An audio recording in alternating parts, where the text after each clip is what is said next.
so much.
Oh, hello. Can I give you a microphone?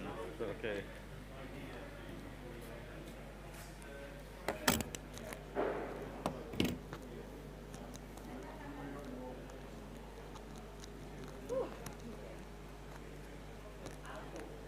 We do microphone. Is that okay? I'm not going to wear my coat. I'm just wearing it now because I am so cold. Yeah, no problem. It just depends. Where do you want to go? You probably want to Here? take this, like, I don't know how you want to do it. If you Okay. want to see the table or you want to hide it, or usually what we do Oh, is, let me go. I'll go through yeah, if my you shirt. can That makes that sense. way and then we'll put it. Got you the answers Amazing. for later on today. Yep. Yeah, so it's one lapel Uh-huh. for the first event, and then one roving mic, and then for the second event, how many lapels have you got, by the way? I've got Is my shirt all buttoned up? 3 or 4. Okay, so Yeah. it would be 5 That's weird. lapels, but we don't have 5. I feel like I'm wearing the backwards, but I'm not. Okay, so 5. I did think you could be wearing it the other way round and it would still look fine. Yeah. I mean, I think it's versatile. Oh my god, I can never clip these into my jeans. That's the style of best people. I think it looks better. I think it like. Are we good like this? Shall I tuck? I'm gonna tuck the wire in. I've sent IT choreography for Because it's got like a little like. yeah. You know? Yeah. sent to you. We good like this? Cool. Can I just double check that pack again? Can I sorry? Oh, can I yeah. just look at, sorry, that's a bit. Just need to look. I have cold hands. Thank you very There much. we go. I love these. These are so cool. That would be fantastic. And I have to feed it under, right? Yeah, I like it'll look better if you do that. You don't need to, but it's totally your fault. Which side? Does it matter? Oh, Jamie, Doesn't matter. it's They're tea. kind of only That's direct, alright. so as long Wait. as they're on the lapel and they're kind of pointing out the way. Okay, because we don't want the air to pick up the mic. Okay. Well, we can have Does a... that look? Yeah. that looks good. Oh, You can move it okay. maybe more to the middle. Yeah? That's great. That's fantastic. I just want to stick that on your belt loop somewhere. Yeah. I don't have back pockets. Well, do you not? Maybe just like on your band. Oh, yeah, yeah. Band, like they're quite. The springs are quite good on them. They usually can. Oh, it's quite stiff. Let me. Can you put it on? Thank you. Then you your can shirt just up. tuck the Lift your shirt up. in your pocket What? or however you want to do that. You are cold, Phoebe. You're lying. Yeah, I've got goosebumps now. Oh no, you're not in. Huh? I thought it was working and then it wasn't. Oh, Phoebe, cut me out. Give me some slack here. I'm trying. I'm so sorry. It's fine. Bestie, this is like. Let me shove my fingers Don't you? into it. What are you? What? What are you doing? There we go. We're in. You're in. You're in. Yeah, but I have a massive lead. Jam that. Have you got a pocket or? I'll just whack it down Yeah. here.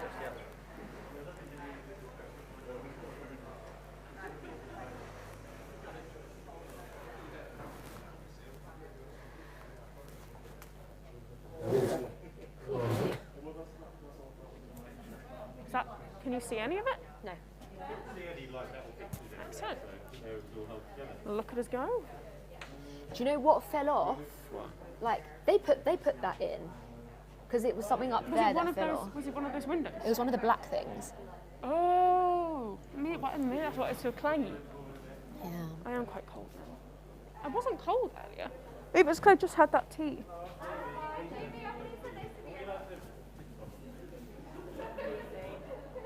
Should we go and say hello? Your green tea. Yeah. Hang on, I'm going to turn off the iPads because otherwise they will lose charge. Yeah.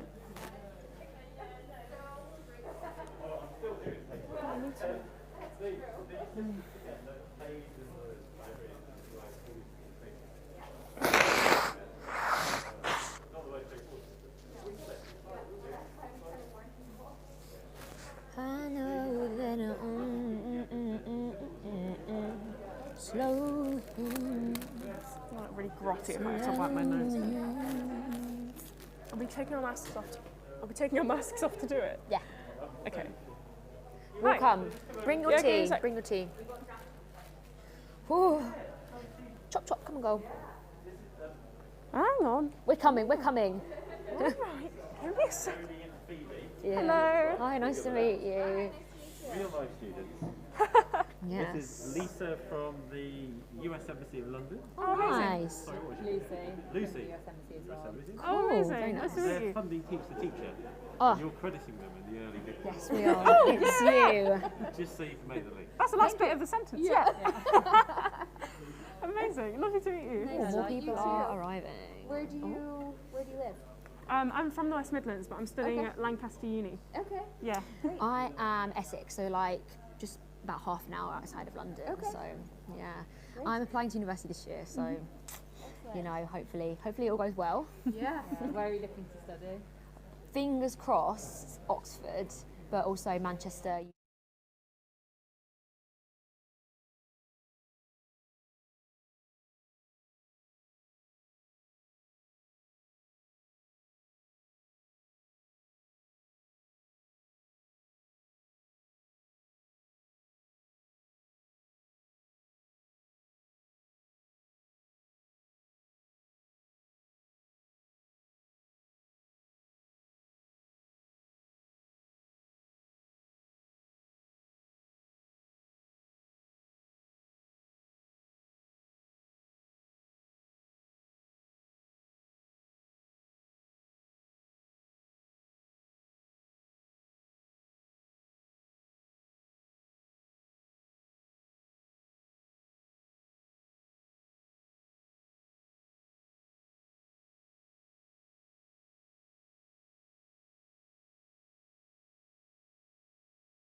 Good afternoon, everybody, and welcome to Glasgow. It's a huge pleasure to welcome you all here today, particularly to see our sustainable classroom, but perhaps even more importantly, to spend some time thinking and talking about something incredibly important inside this new semi-building. We're half outside here. Those of you who are watching online, it's really cold. You might see people putting their coats on. We are here for Teach the Teacher session, and the idea of this is that we want to spend some time listening to the voices of those who are perhaps a little bit younger than I am about how they'd like to be taught and to think about climate change and sustainability in the future. We are really committed to making sure that all of the 16 million people who are in education at the moment in this country are able to be taught really well about the challenges of climate and sustainability. We absolutely ensure through the national curriculum that people are taught as part of geography, as part of science, and as part of citizenship. But we know that teachers want us to continue to make sure we can help with really good quality resources to make sure that they can have those conversations as well as possible. And today we're going to do something a bit different, a little bit exciting, which is to ask two young people to teach the teacher, to give us a lesson. Now, this isn't something the Department for Education has prepared. It's something we're here to listen to. And I'm going to hand over, without further ado, to Jodie and Phoebe, who are going to give us a lesson that we're going to attend to here in Glasgow, but also in schools up and down the country that have tuned into this session today. So Jodie and Phoebe, without further ado, it's over to you. Thank you very much. Thank you very much. Hello, everybody. I'm Phoebe. I'm from the West Midlands. I'm from Staffordshire in the UK, and I'm a student at Lancaster University. I'm studying politics. Yep, I'm Jodie, I'm 17, I'm currently in year 13, so I'm going to be joining Phoebe at university soon, applying for earth sciences, so a bit similar to some of the climate change, climate science things that you'll be hearing from us today. So a month or so ago, we ran a wonderful campaign called Teach the Teacher, which is part of the organisations that we represent, which are called mock COP26. So when COP26 was supposed to happen last year, we ran a youth version of it. We ran an online version that engaged over 800 young people from over 140 different countries. And there's also a campaign called Teach the Future, also run by SOS UK. And it is a campaign to change the education system here in the UK to be focused around the climate crisis. And we ran this campaign called Teach the Teacher, which is, I think, both exactly and not at all what it sounds like. We went into our classrooms and taught our teachers and spoke to them about climate change, but not as teachers, not as a kind of hierarchical system, as allies, as a conversation, as starting the conversation that we really want to have. We want to start talking about climate change, and we want to help our educators to understand that issue, and we want to discuss it with them as allies and show them the ways that they can teach it that would benefit us the most. And it was, in our eyes, that campaign incredibly successful. It was ran in 45 schools across 20 countries around the world. And we had some great feedback from all the participating teachers. And we also just really want to say that it wouldn't have been possible without the US Embassy in London, who we have some representatives here today, and David Graham and the Paul Hamlin Foundation. So thank you so much to all of them for believing in us. Yeah, and now we are bringing that campaign and those same conversations to you. Today, you're sitting in an audience with, as we've just heard from the Department for Education's Permanent Secretary, the Children's Commissioner, as well as with students and teachers from across the UK. And with that in mind, we are changing the conversation a little bit. We're going to talk to you about the who, what, when, where of climate change, the science and its impacts right now, its future impacts, as well as topics that we as young people are passionate about, climate justice, making sure the most affected people and areas are safe, and that nobody is left on their own, and how climate change is affecting our generation and many others' mental health. Now, don't worry if you've never heard of any of those things before. We're going to go through it all together so that everyone is on the same page. And that's why we're here. You might have seen scary headlines in the news. I know I have, especially leading up to COP26. And we want to make sure that everyone knows how to talk about those issues and that they understand what they mean and that they know how they can help. And maybe you haven't seen any headlines, maybe you haven't really thought about climate change as an issue before, and that's all right as well. We're here to keep you informed and make sure that you, as we want to be, as prepared for your future as possible, which is what we think that our education system should be doing. And at the end, we're going to throw to some questions, so if any of you have any during the presentation, just keep them in your head and we'll throw to you right at the end.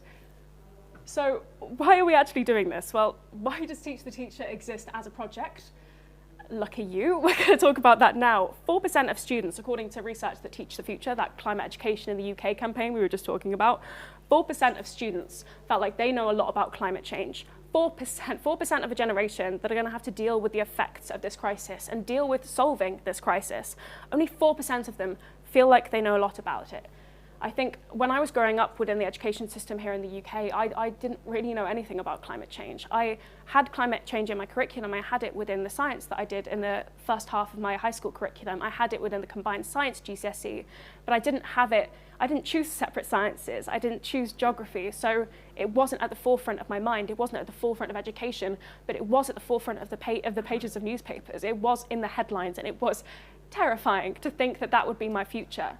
And I didn't have an outlet to talk about that. I didn't have a way to ask questions about it and to fully understand what this crisis was and what things like COP26 here in Glasgow are and what people are doing to solve it, what I can do to solve it, how I can contribute in my right now and in my future career, how I can contribute to the solutions with that. And what we really want to do here today is to help you to understand how we can start to have those conversations within schools. Yeah, 100%.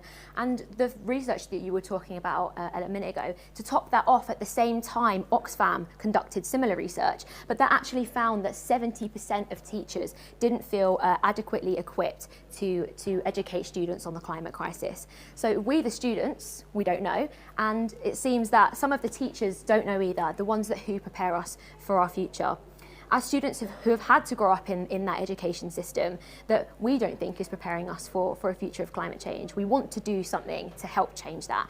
And Teach the Teacher is helping to equip the teachers with those similar skills to help them start the climate conversation about what climate change is and how it affects us as young people, so that they will be able to feel more confident to bring it into that academic setting. It's a bit like teaching in reverse, as we've been through. It's maybe why so many people were interested in our campaign, because it hasn't been seen before. We can't do what young people our age have been doing. We've obviously been learning, but now we are teaching the teachers, teaching the people that are educating us. And Teach the Teacher is our way of doing something positive in an overwhelming situation. Now, students and teachers, maybe some of you feel that you are part of those statistics, and that's okay. It's not your fault at all. Climate education isn't down to you. It's not down to me or Phoebe either. But on an individual level, we can try and change that, and that's exactly why we're here today. We want to make sure that everyone is on a track to receiving adequate training on the climate, whether that's students, whether that's teachers, and regardless of what they may or may not already know.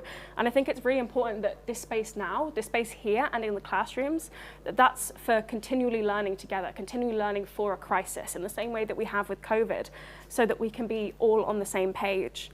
So in true classroom form, as your teachers for today, let's do a little starter. So we want you to look at this number, 1.5 degrees Celsius, and think about whether you've heard it before, even in passing. So if you're in a classroom right now watching the live stream, you could even do a show of hands. Who has seen this number before?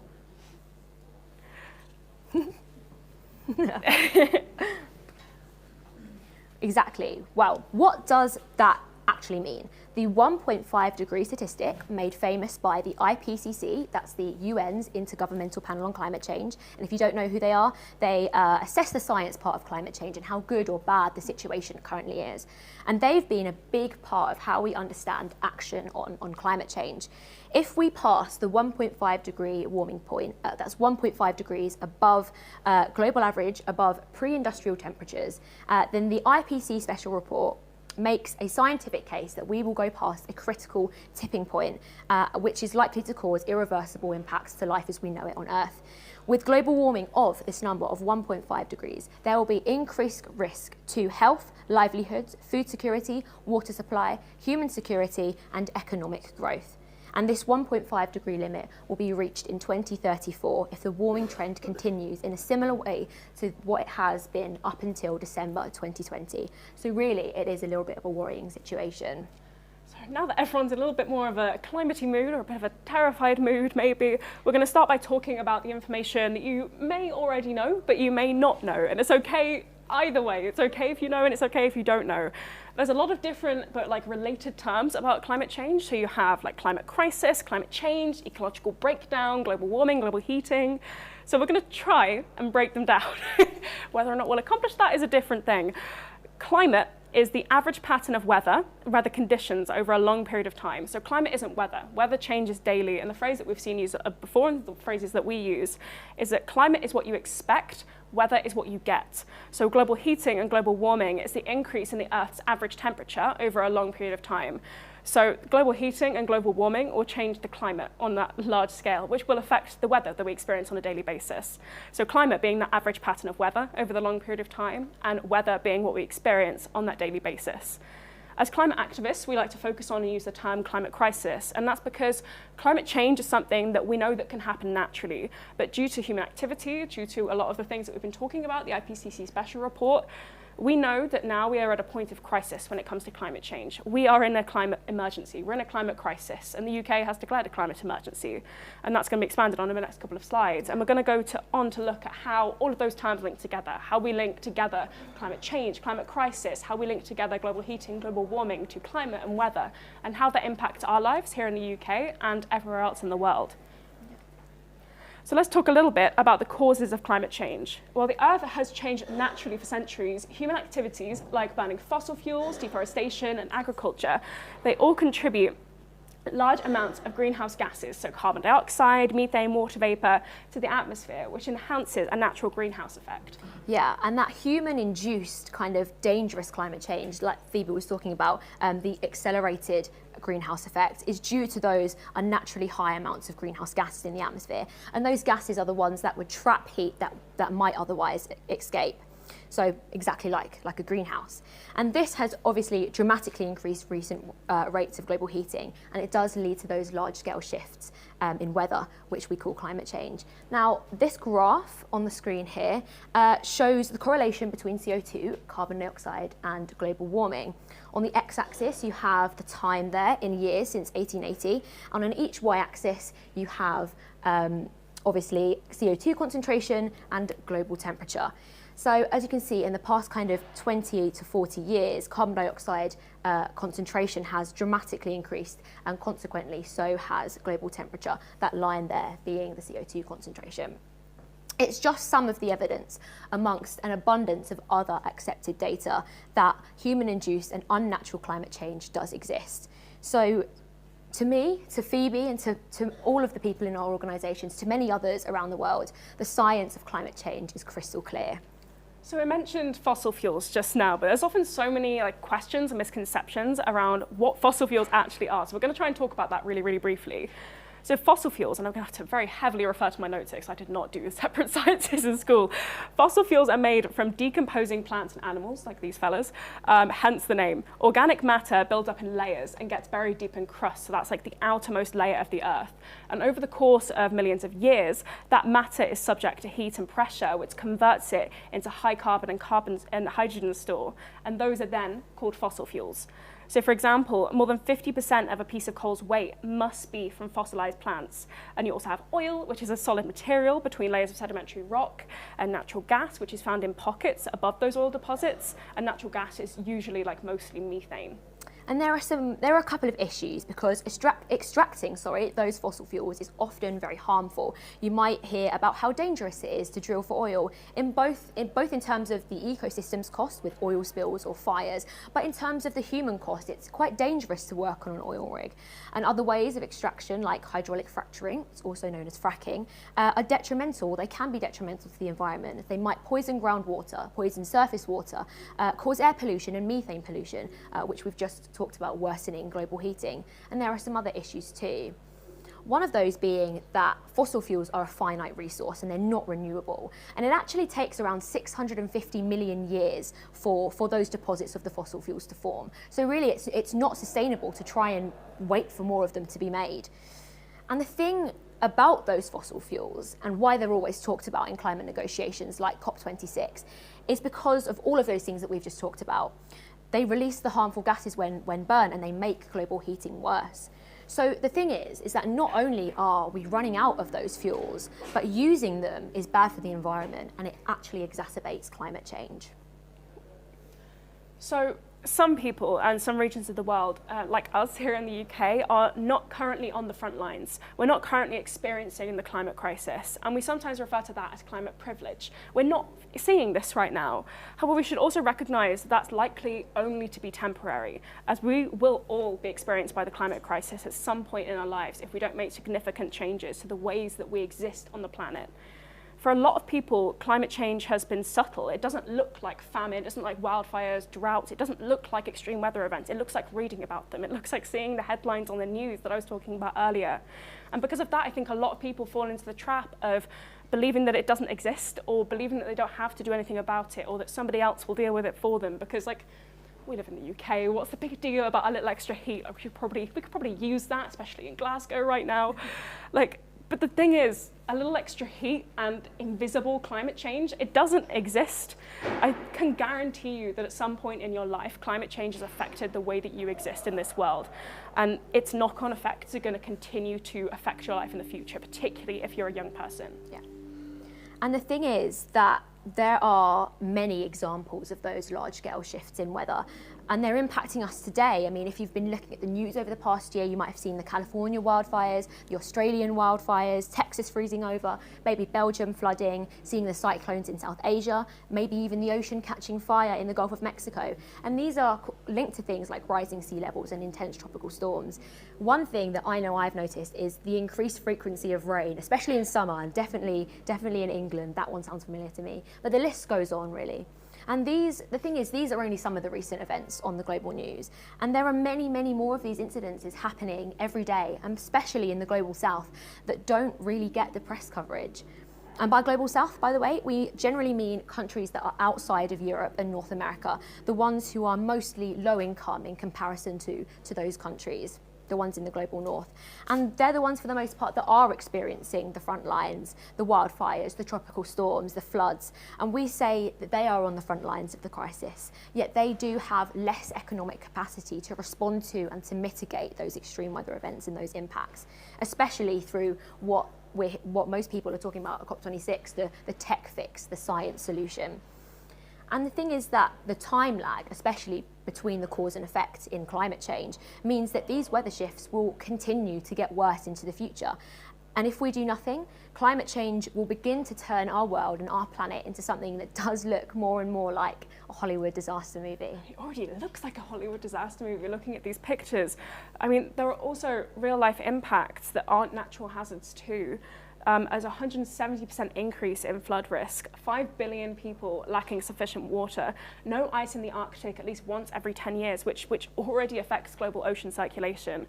Every half degree of warming will consistently lead to lower crop yield, it leads to lower nutritional content in tropical regions, all because of the climate crisis. And that's right now. Climate change impacts every single one of us. It impacts the food we eat, where and if we go on holiday. It impacts how much we spend, what we wear, who we vote for, how we view other people. And it's doing all of those things right now.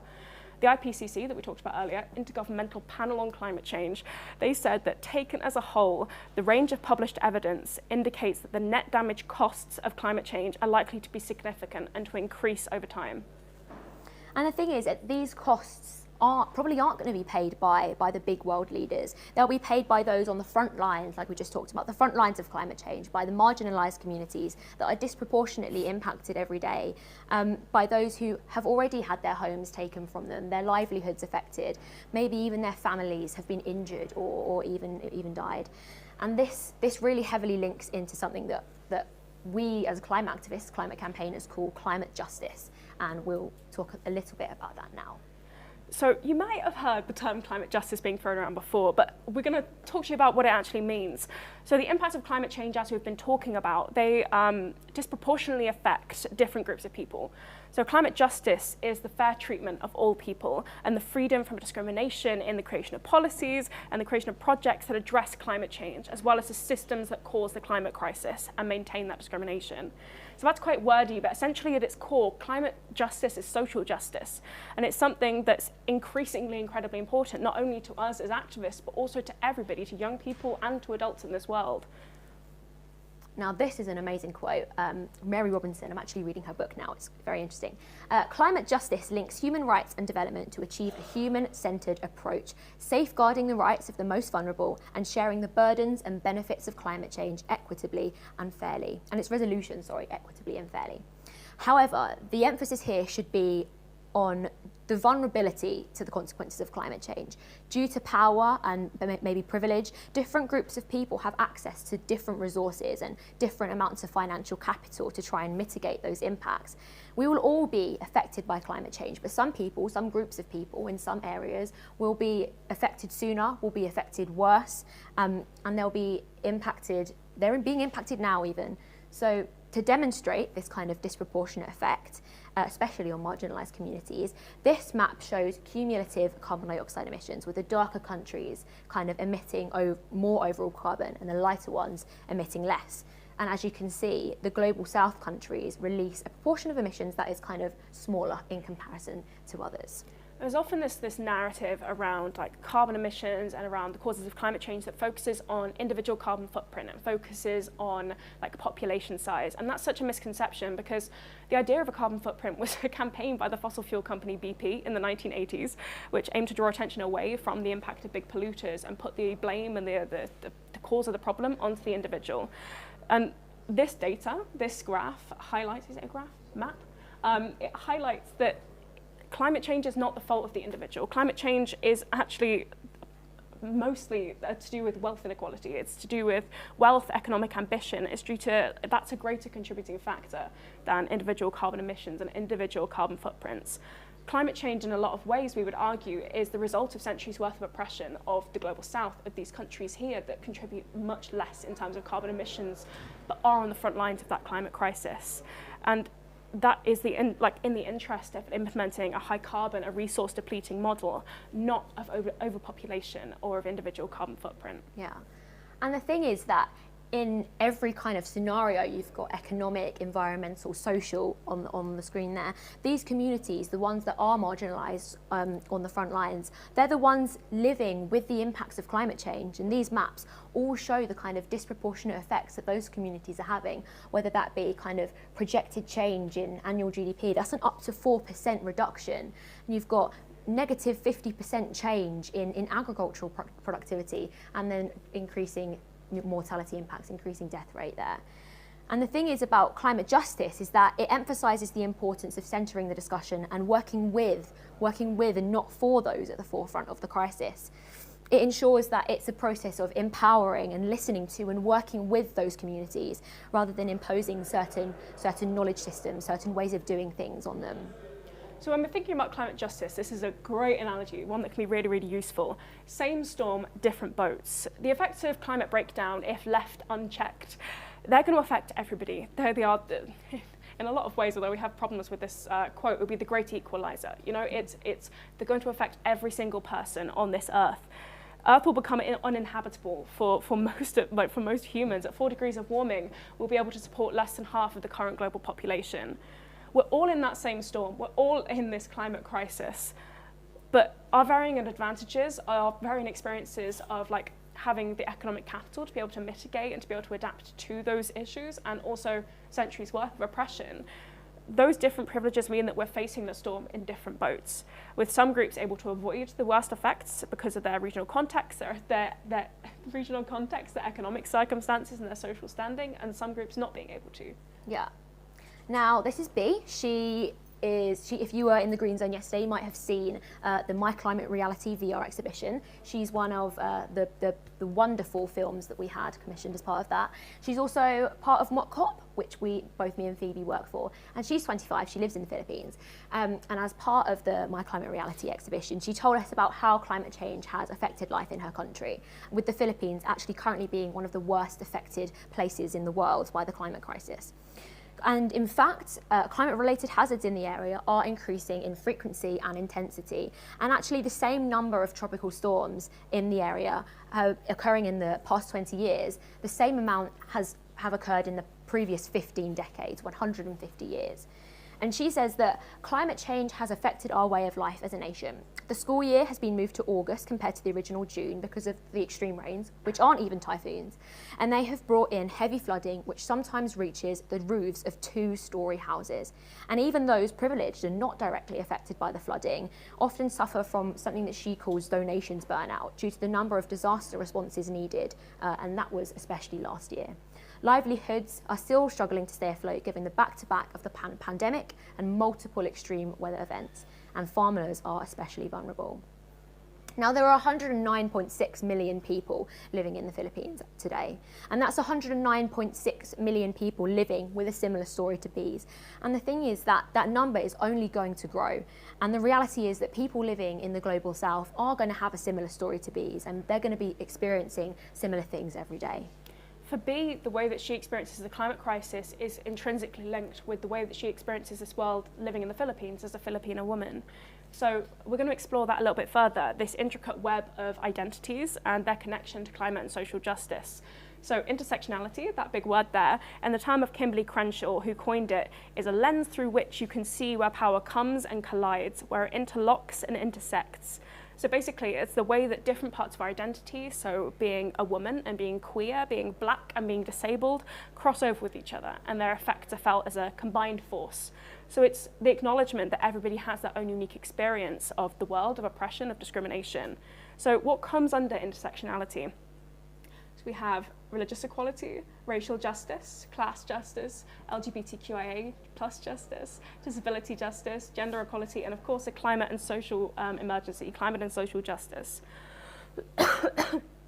Intersectionality is not just on that individual basis, it's also systemic, it's also institutional. It's part of everything within our lives, including environmental issues. And as we were saying earlier, discrimination felt by those marginalized groups, it puts them in a more vulnerable position when it comes to adapting to and experiencing the climate crisis. Yeah, and because of that, because of everything that Phoebe's just said, climate justice is social justice. We can't get to a point where everyone is safe with all of their human rights being respected without tackling those issues that worsen the experiences and worsen how individuals experience 1.5 degrees, 2 degrees, or even more extreme of that, 3 or 4 degrees. Without all of these things, we can't achieve climate justice, because as they are right now, these groups that we've mentioned, they will still be suffering disproportionately. Now, on to something a little bit different. Climate anxiety. Climate anxiety, eco-anxiety, climate distress, eco-angst, they're things that you may or may not have heard, but they all boil down to one thing, and that is that young people are increasingly aware that they are inheriting a future that will be significantly affected by the climate crisis and climate change. In 2019 alone, Oxford Language reported a 4,290% increase in the term eco-anxiety, which definitely highlights a growing interest in the mental health impacts related to climate change. In this year, in fact, a global survey found that nearly 60% of young people felt very or extremely worried about climate change, with over 45% of those same students saying that these feelings affected their daily lives. And this is such an important discussion to be had in schools. It's not just the science of climate change, it's also how that's making students feel. Not because you want everybody to be upset or anxious or overwhelmed, but as an opening to understand how we might all feel, how scared and powerless and small, a drop of water in the ocean we might feel, and how we can change that towards positive action, and how we can help young people to feel empowered in the face of that. And I think my own feelings about climate change empowered me to become a climate activist, and others have become scientists or engineers or educationalists, teachers, and they've started to take decisions in their own personal lives. They've changed their diet, they've changed the way that they go about the world. And I think starting that discussion about how you could help, it helps to turn that anxiety into a kind of agency. Climate change demands a diverse range of solutions, just as diverse as the problem, and it needs a diverse range of skills and talents and passions to drive them. But we think that the current education system in many countries around the world, it promotes conformity, it promotes survival of the fittest style of atmosphere of competition. So it's not just what is being taught, but how we're teaching. that needs to change. Exactly, and learning needs to empower students to go out into the world believing that they can create change. And as it stands, only a minority of students actually feel that that's the case. Us being here to discuss climate change with so many important educationalists and education leaders is a really great first step in achieving, our wider goal of comprehensive climate education. It signifies a really important moment in empowering young people to go out and create that change, so that in the same way that Phoebe and I are here today with Teach the Teacher, with Mock COP, with SOS, everyone watching now and at home, everyone that may feel they even want to take some action on the climate crisis, that those people do have the opportunity and the support to go out and do similar things. I think it's only natural to feel anxious in the face of a drastically changing planet, in the face of a potential for a sixth mass extinction. Like that's gonna have some kind of emotional impact. The Charity Global Action Plan released a report in 2020 that said 77% of students feel anxious when they think about climate change. But the thing about the climate crisis is that you can be overwhelmed by the complexity of the problem or fall in love with the creativity of the solutions. And we really think that you can do both. We really think, we work with an organisation called Force of Nature quite a lot, which is headed by a wonderful woman called Clover Hogan, who you'd all love. And they describe this as facilitating that shift from anxiety to agency. How the way to tackle climate change and climate anxiety are the same, to take action. And we're going to talk about how to do that in the coming slides. A really important thing to understand about climate anxiety is that it is not only known to have that negative impact on mental health, but also that it can cause inactivity due to the overwhelming nature of the problem and the feeling that it might just be too big to contribute towards addressing it as an individual. Now, we need education to support students and learners to become those positive agents for change, to realise their potential, to make a real positive difference instead of having unchecked climate anxiety, causing that inaction and fear. And this is why we promote not just learning about climate change, but learning for the climate crisis, so that students can develop not just the knowledge, but also the understanding, the skills, and the confidence. The confidence is really important. Confidence is a major factor in turning that anxiety into meaningful action. So in the same way that climate change affects now and will affect every area of our lives, we believe that climate education should be taught throughout every classroom. The students sitting in classrooms today are the workforces and the solution builders of the future.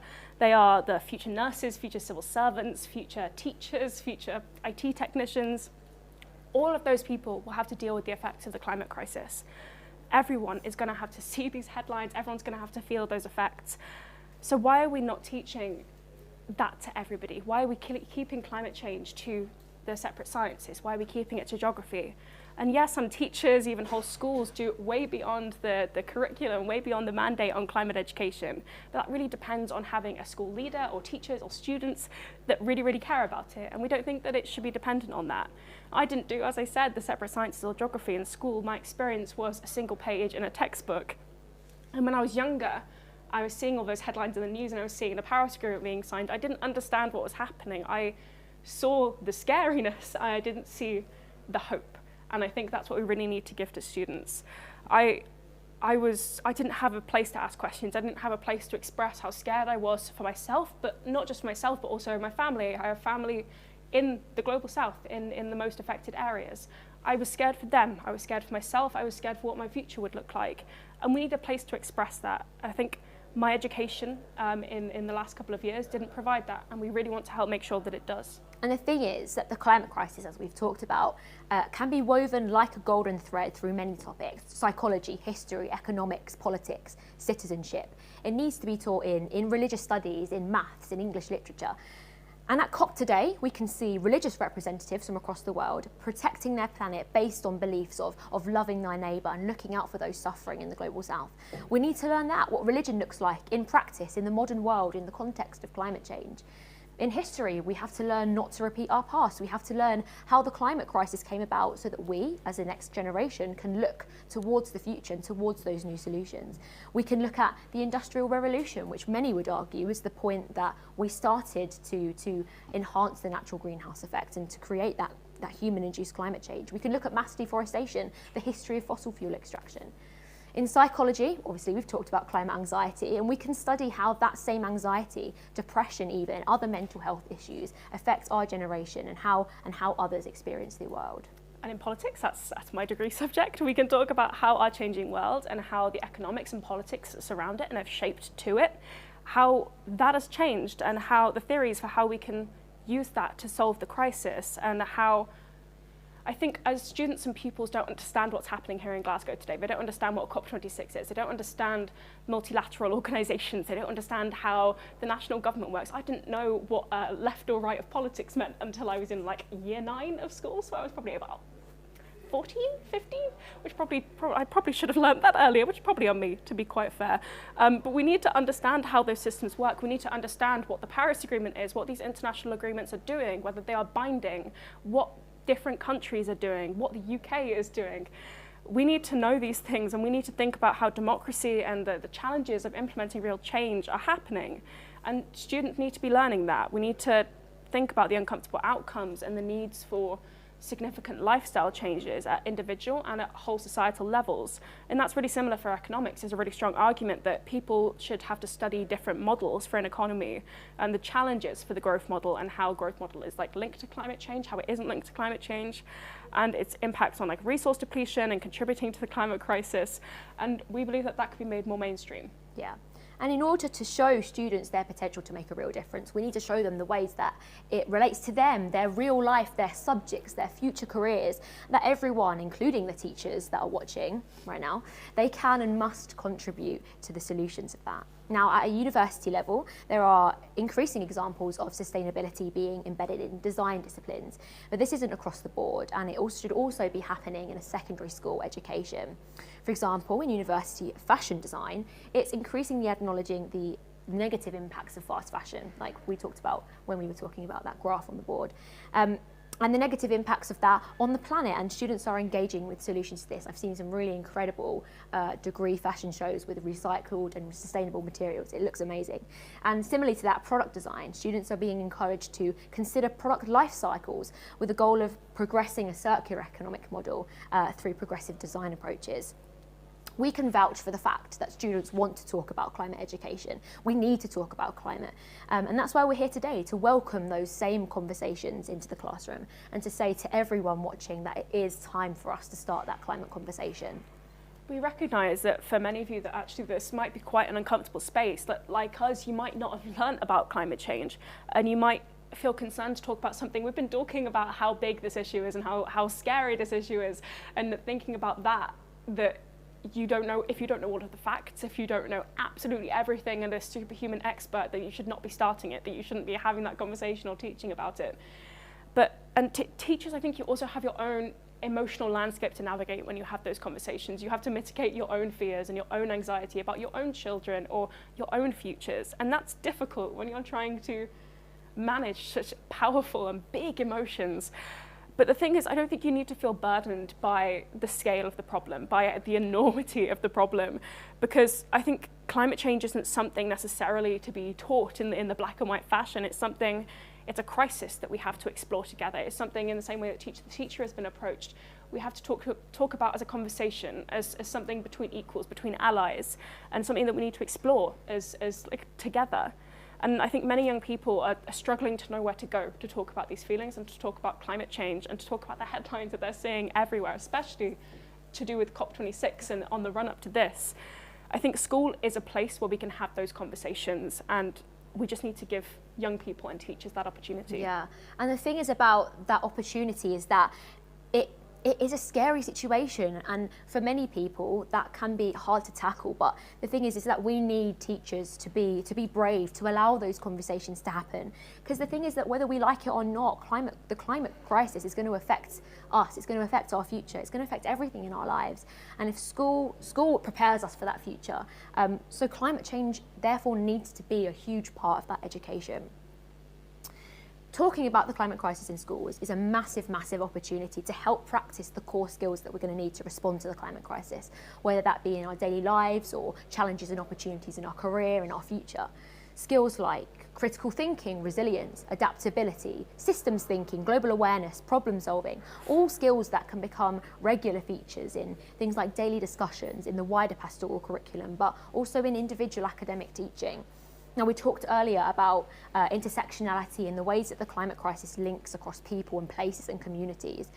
Climate change is social justice, but climate change is also emotional health and it's planetary regeneration, and understanding that social, emotional and environmental well-being are intricately linked to that helps us to understand why we can't separate those issues. We can't be well if the planet is sick. It's really that simple. But the thing is that we need to feel empowered and activated and mobilised to go and support the well-being of the planet and the people so that we help our own well-being.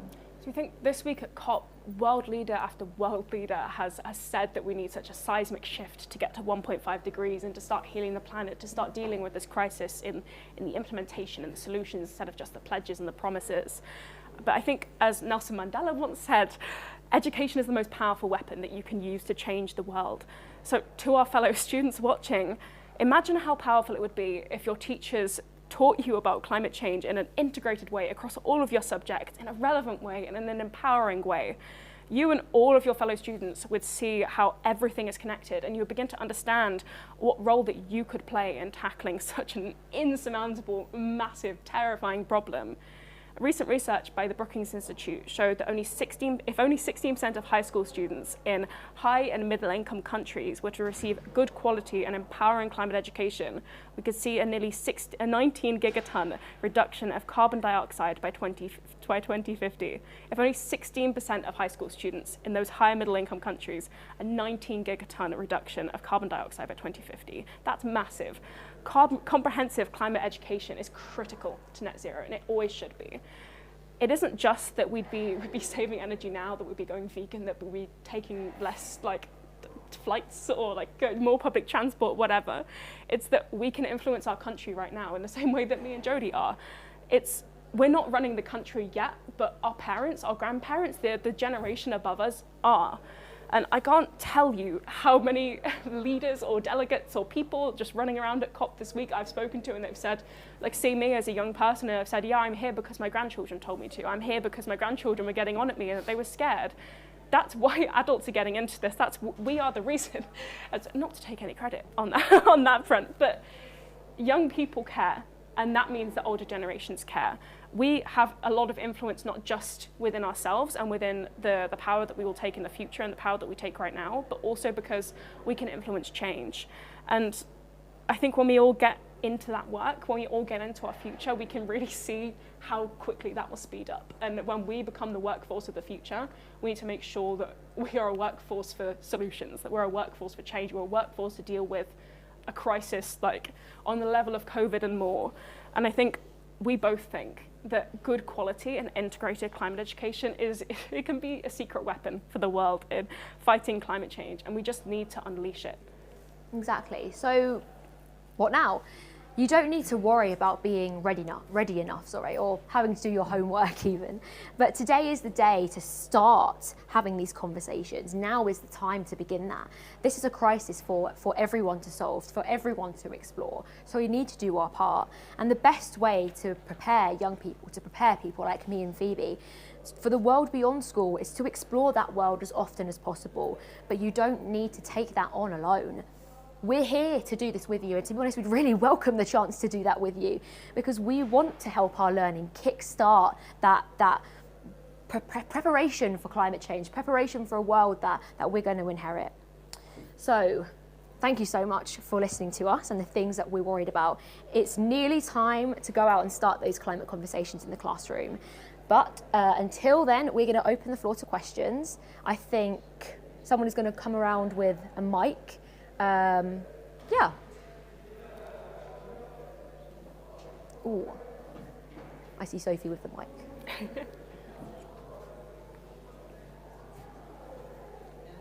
Perfect, thank you so much. Hello, my name is Haldis. I'm a teacher, and I have very much enjoyed being taught by you today. I'm not just a teacher, I'm also Deputy General Secretary of Education International.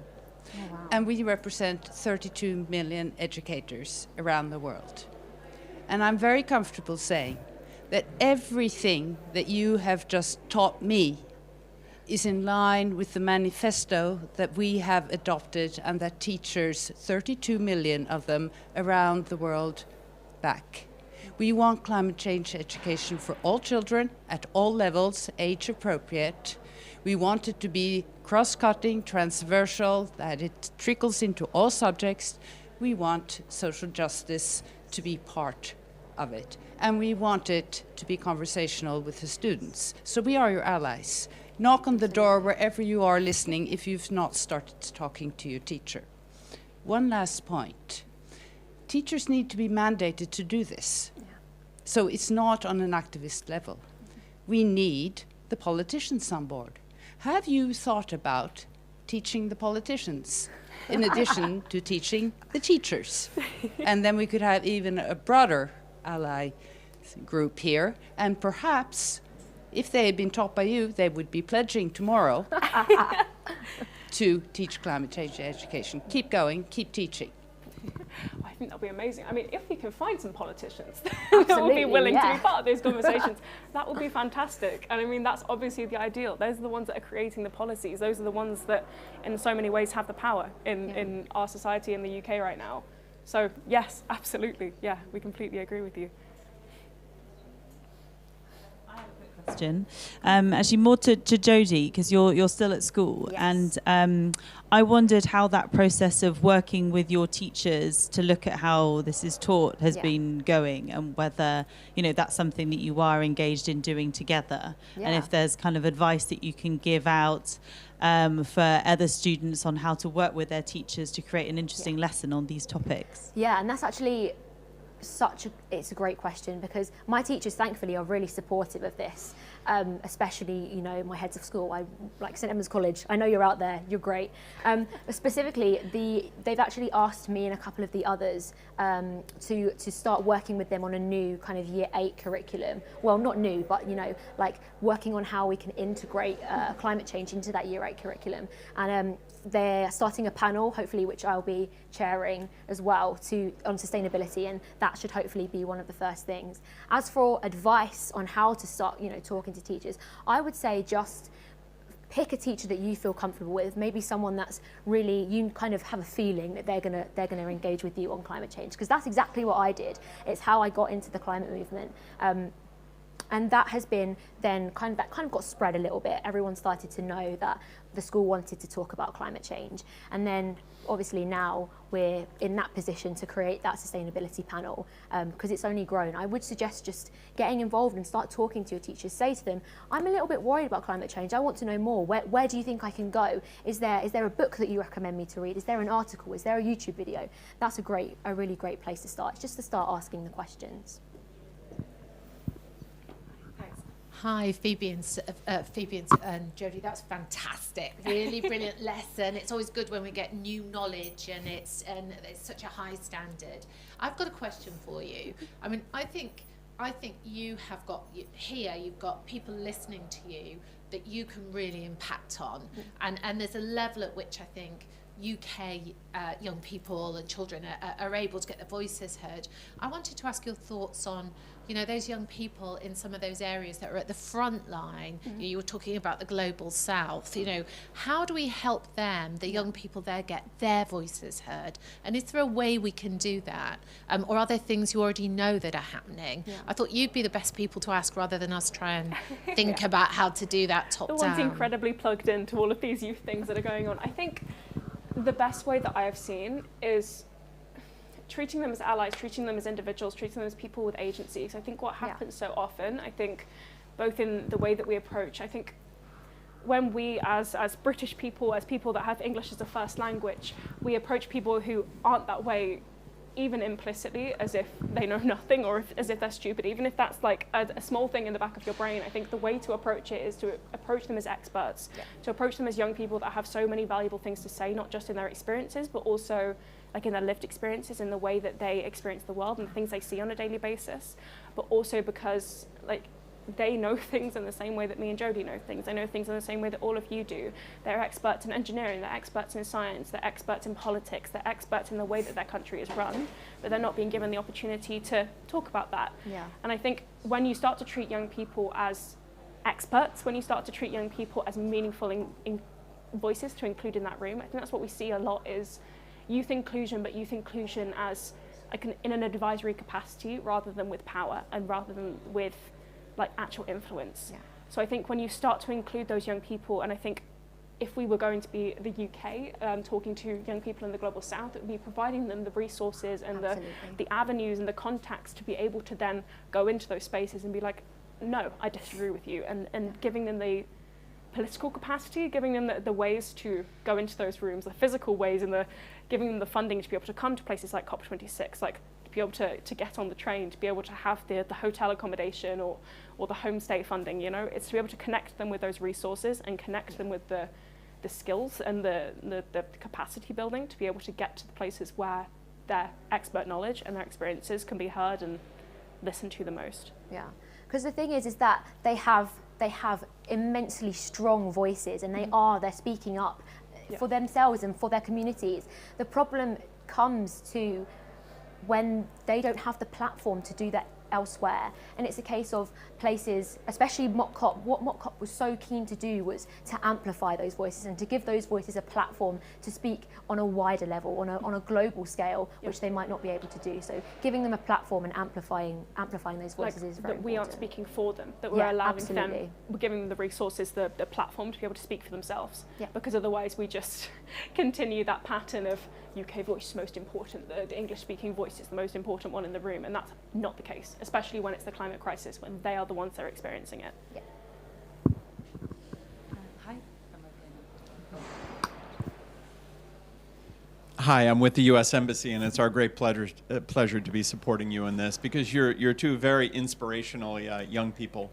And I have to say I'm very impressed with the way you structured your conversation, because you took this very complex issue, and I think you hit all of those points, from the psychology of youth to the science. And I think we can all rejoice in that you got to spend very little time on the question of whether or not it exists. Because for the most part, we've now reached the point where we no longer have to have that conversation, Thankfully. where we simply say, now we all agree that it exists, what are we going to do about it? Yeah.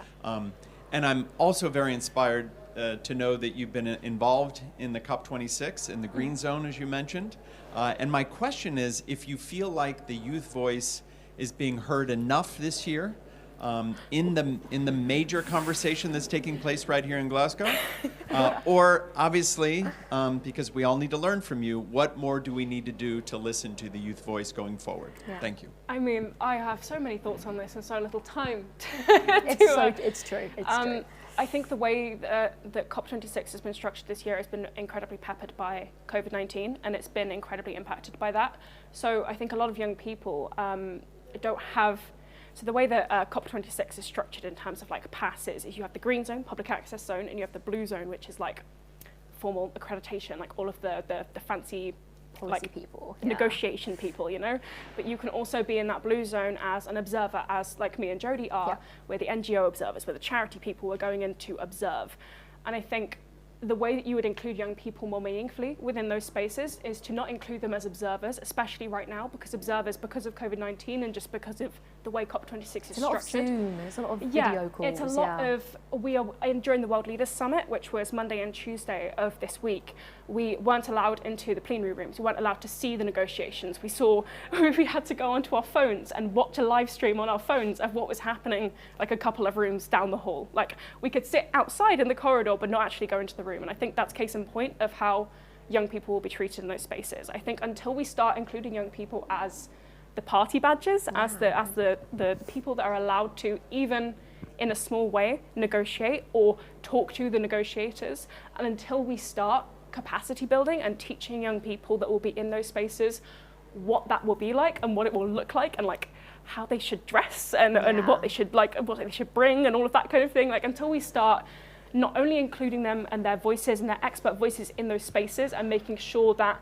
they are not just like shouting on the sidelines, even on the inside of those rooms, being like observing and advising, and they're not just doing that, but they are part of that discussion and they're a part of that conversation. Absolutely. Because I'm on the board of a charity. I'm a trustee of a charity, and the way that we structured that is there is no point in having like trustee and youth trustee. There's no point in having like somebody that's on a lesser scale. There's no point in having somebody, especially in a youth facing charity that has less power. We all need to be included as trustees and just trained to be able to work on the same level, because otherwise we're just going to be shouting at the people and they're going to be like our loudspeaker. In the same way that we just said, there's no point in adults speaking for us. We can speak for ourselves. We just need to be given the platform to do that. We need to be given that trustee role. We need to be given that party badge. We need to be given the delegate role, because otherwise we're just going to have a watered down version of whatever we have to say. And I think, the UN Secretary General met with Greta Thunberg, met with Vanessa Nakate, met with Nikki Becker, a lot of people who are amazing, a lot of amazing young people, but they are still not included at the negotiating table. They are still in those little advisory meetings in the back room, you know. They are the photo opportunity, they are the tick box of representation. And I think that is what we kind of had to do for COP26 this year because of COVID-19, and I think the UK has done an incredible thing in managing COVID-19 lives, and imagine COVID-19 managing COP26, because we ran COP26 and we were talking on the train on the way here that we cannot imagine what it was like to run COP26 this year. That must have been a mammoth task, and I genuinely can't fathom it. But there were so many ways that young people could have been included. Yeah. And we really want to work towards that. I've COP27. seen some very unfortunate pictures of this global youth statement that was produced by some amazing campaigners and activists. They gave them to delegates, and then the pictures showed the statement kind of on the floor in the bin, which unfortunate. But this is the kind of thing that does kind of happen to young people quite a lot, and young people's voices are squashed quite a lot. But yeah, like Phoebe said, giving us the platform to be able to speak and giving us a real meaningful seat at the table is incredibly important in decision making.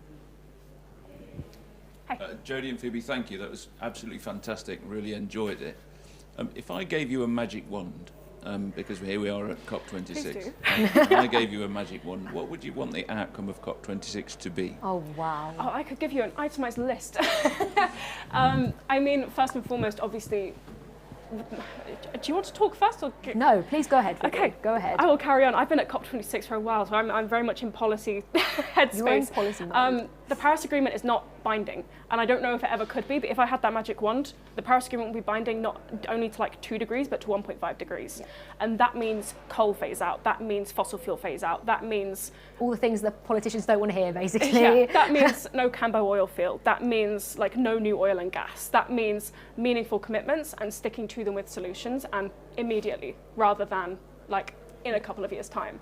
But diplomatically, whether that's possible, who knows? But that's what I would do. But that's very much magic wand. What I would also say is meaningful civil society representation. I would have young people with party badges. I would have young people there at the negotiating table and with the structured training to be able to participate meaningfully within that conversation, and have young people. I was talking to someone the other day who is on the youth advisory board of the UN, and he's sleeping in a room of, I think he's one of 4 people sleeping in a room. I also know people who they have about 30 people sleeping on the floor of a church in sleeping bags. And that's the level of accommodation that young people have here, even observers, even people that are inside of those spaces, never mind the people that are on the outside, in the green zone, in the little civil society areas.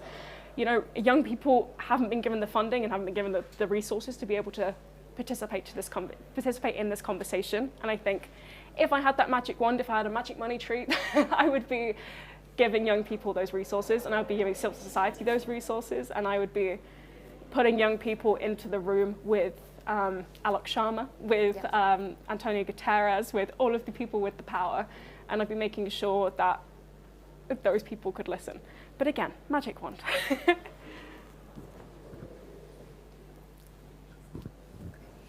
Hi both. You did excellent, and I think you should consider a career in teaching in the future. My mum would love that. She's a teacher. A little plug from the Department of Education there.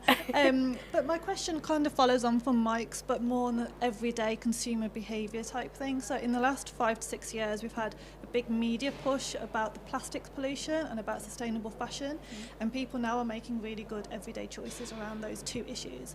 But from a young perspective, are there any other everyday things that people do that are really alarming, and you think we need to change those immediately? I think just the amount of people who specifically in young people. It surprises me when young people aren't really that bothered about climate change, and they're not bothered about, you know, changing their lifestyle. They don't like the idea of being vegan. They love fast fashion. And the thing is that creating shifts that are specifically aimed at young people and creating campaigns that are specifically aimed at young people and kind of the cool Gen Z aspect of that would be so useful in trying to shift young people's mindset in terms of climate change, because there are so many incredible young people that I've met that are integral to the climate movement, but equally there are people that I know and people that I've seen that aren't interested in that. And the thing is that young people obviously are growing up to be the future adults and the future voters and the future leaders of tomorrow. That's such a classic phrase. But that young people are the ones that need their mindset changing now. I feel like there's so many adults, so many incredible adults at COP26 that are pushing for like-minded adults to change their lifestyles, to take public transport, but I haven't really seen the same thing in young people. So yeah, I mean, if I could speak very much as a politics student, I think what worries me is the amount of young people. I'm 20, so I don't know a lot of people who are 18 and over who didn't vote in the last election. I know a lot of young people who, the common phrase is, I don't think I know enough to be able to make a meaningful decision, so I'm just not going to make one. I think that's something that worries me quite a lot, is if that is the mindset that we have when it comes to politics, not engaging with it, or the mindset that we have, like, we weren't taught enough in school about politics to be able to like fully like engage with that process.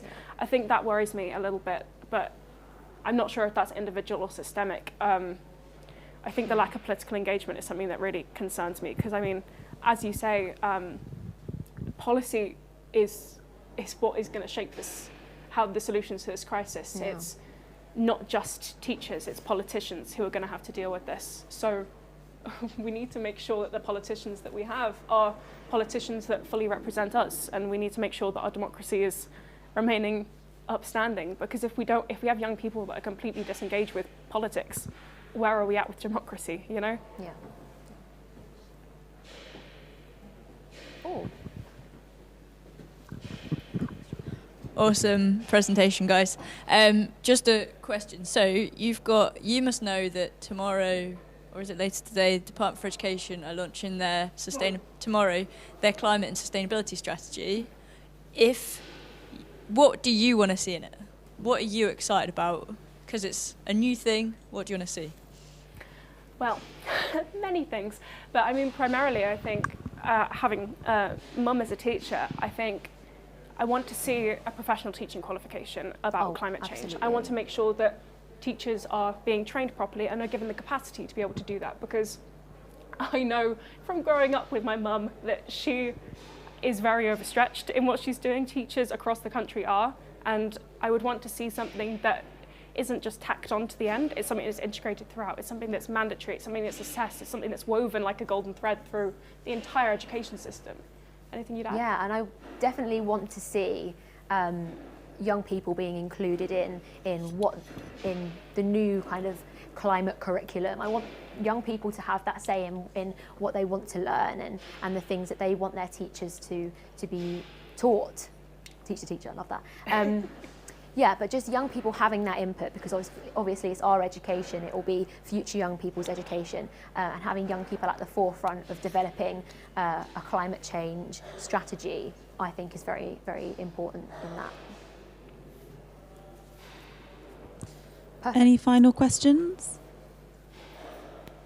Amazing. I think we are now handing over to the lovely Children's Commissioner, Rachel D'Souza. Thank you so Thank you very much. Thanks. So my name's Rachel D'Souza. Hi, my name's Rachel D'Souza, the Children's Commissioner for England, and my job is to listen to the voices of young people and amplify them. So it's great to be here and a real privilege. COP's been amazing.